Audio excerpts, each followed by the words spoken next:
Hello दोस्तों, माता एवं बहनों, आशा करती हूँ आप लोग स्वस्थ होंगे। हमारे चैनल में आप लोगों का बहुत बहुत स्वागत है। आज हम कथा लेकर आए हैं दशा माता की कथा नंबर 1। आशा करती हूँ कि आप लोगों को यह कथा बहुत अच्छी लगेगी। अगर अच्छी लगे तो सब्सक्राइब करना ना भूलें, जिससे आपको अगली कथाएं सबसे पहले आपके पास आ जाएंगे। लाइक शेयर करना ना भूलें और अपनी प्रतिक्रियाएं कमेंट्स में ज़रूर बताइए। तो चलिए शुरू करते हैं दशा माता की कथा नंबर 1।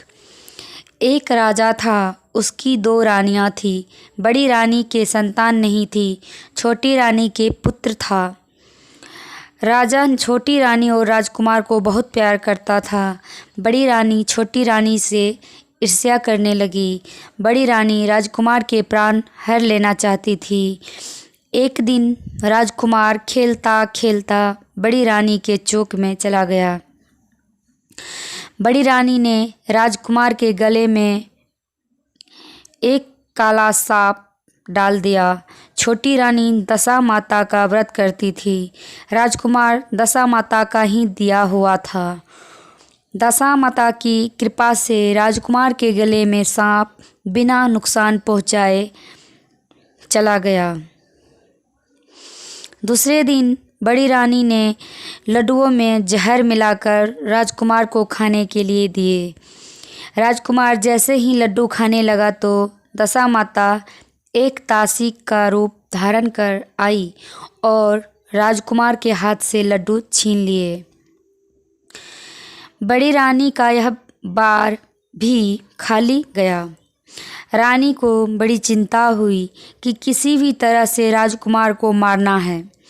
तीसरे दिन जब राजकुमार फिर बड़ी रानी के आंगन में खेलने गया तो रानी ने उसे पकड़कर गहरे कुएं में धकेल दिया। चूँकि कुआं बड़ी रानी के आंगन में बना था, इसलिए किसी को भी पता नहीं चला कि राजकुमार कहाँ गया। लेकिन जैसे ही बड़ी रानी ने राजकुमार को कुएं में धकेला तो दशा माता ने उसे बीच में ही रोक लिया।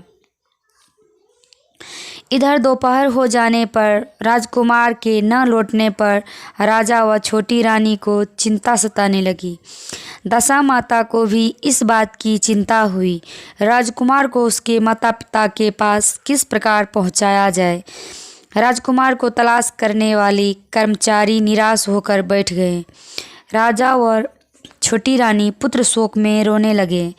तब दशा माता ने भिखारी का रूप धारण किया और राजकुमार को गले से लगाए राजद्वार पर पहुंची। वह राजकुमार को एक वस्त्र में छिपाए हुए भिक्षा मांगने लगी। सिपाहियों ने उसे दुत्कार कर कहा, तुझे भिक्षा की पड़ी है और यहाँ राजकुमार खो गया है। सारे लोग दुख और चिंता से व्याकुल हो रहे हैं। इस पर दशा माता बोली, भाइयों, पुण्य का प्रभाव बड़ा ही विचित्र होता है। यदि मुझे भिक्षा मिल जाए तो संभव है कि खोया हुआ राजकुमार तुम लोगों को मिल जाएंगे। यह कहकर वह देहरी पर पैर रखने लगी। सिपाहियों ने उन्हें आगे बढ़ने से रोका। उसी समय दशा माता ने बालक का पैर वस्त्र से बाहर कर दिया। सिपाहियों ने समझा कि कुंवर उसके हाथों में है, इसलिए उसे अंदर जाने दिया। दशा माता कुंवर को लिए हुए भीतर चली गई। उसने राजकुमार को चौक में छोड़ दिया और वापस चली गई। परंतु रानी ने दशा माता रूपी भिखारिन को देख लिया था। उसने कहा कि खड़ी रहो और कौन हो तुम?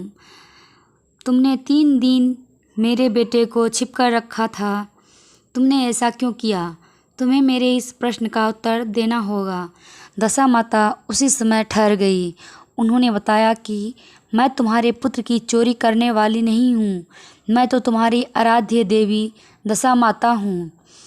मैं तुम्हें सचेत करने आई हूँ कि बड़ी रानी तुमसे ईर्ष्या रखती है। वह तुम्हारे पुत्र के प्राण हर लेना चाहती है। एक बार उसने तुम्हारे पुत्र के गले में सांप डाला, जिसे मैंने भगाया। दूसरी बार उसने उसे विष के लड्डू खाने को दिए थे, जिन्हें मैंने उसके हाथों से छीन लिए थे। इस बार उसने तुम्हारे राजकुमार को अपने आंगन के कुएं में धकेल दिया था और मैंने इस बीच में ही रोककर रक्षा की। इस समय मैं भिखारिन के वेश में तुम्हें सचेत करने आई हूँ। यह सुनकर छोटी रानी दशामाता के पैरों में गिरकर क्षमा मांगने लगी। छोटी रानी विनती भाव से बोली, जैसे कृपा आपने मुझ पर दर्शन देकर की है, मैं चाहती हूँ कि आप सदैव इस महल में निवास करें। मुझसे जो सेवा पूजा होगी मैं करूँगी। इस पर दशामाता बोली कि मैं किसी घर में नहीं रहती। जो श्रद्धापूर्वक मेरा ध्यान स्मरण करता है, मैं उसी के हृदय में निवास करती हूँ। मैंने तुम्हें साक्षात दर्शन दिए हैं, इसलिए तुम सुहागिनों को बुलाकर उन्हें यथाविधि आदर सत्कार के साथ भोजन कराओ और नगर में ढिंढोरा पिटवा दो कि सभी लोग मेरा डोरा ले और व्रत करें। इतना कहकर दशामाता अंतर्ध्यान हो गई। रानी ने अपने राज्य की सौभाग्यवती स्त्रियों को निमंत्रण देकर बुलाया और उपटन से लेकर शिरोभूषण श्रृंगार कर उनकी यथाविधि सेवा कर भोजन करवाया और दक्षिणा में गहने आदि देकर विदा किया। रानी ने अपने राज्य में ढिंढोरा पिटवा दिया कि अब से सब लोग दशामाता का डोरा लिया करेंगे। ये थी दशामाता की कथा नंबर 1 और कथा नंबर 2 हम दूसरे वीडियो में डालेंगे। तो चलिए, ये कथा कैसी लगी कमेंट्स में ज़रूर बताइए। ये थी हमारी आज की कथा। ध्यान से सुनने के लिए धन्यवाद। जय माता दी।